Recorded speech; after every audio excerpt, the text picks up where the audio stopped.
भागातील मनोरमा नगर मानपाडा परिसरात शासकीय जमिनीवरील अतिक्रमण हटवण्याच्या नोटिसांमुळे मोठा वाद निर्माण झाला आहे।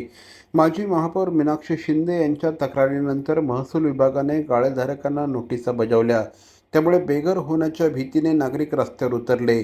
नागरिकांनी स्थानिक नगरसेवकांच्या दबावाखाली कारवाई होत असल्याचा आरोप केला।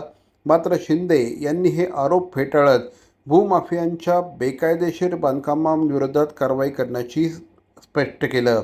दरम्यान भाजप आमदार संजय केळकर यांनी हस्तक्षेप करत अधिकाऱ्यांना राजकीय दबावाखाली निर्णय न घेण्याचा इशारा दिला आहे। त्यांनी कारवाई पारदर्शक आणि नियमानुसार करण्याचे निर्देश दिले आहेत। चितळसर मानपाडा भागातील अतिक्रमणांविरोधात महाराष्ट्र जमीन महसूल अधिनियम 1966 अंतर्गत नोटिसा देण्यात आल्या असून कारवाई न केल्यास प्रशासन स्वतः हटवणार असल्याचा इशारा या निमित्ताने देण्यात आला आहे।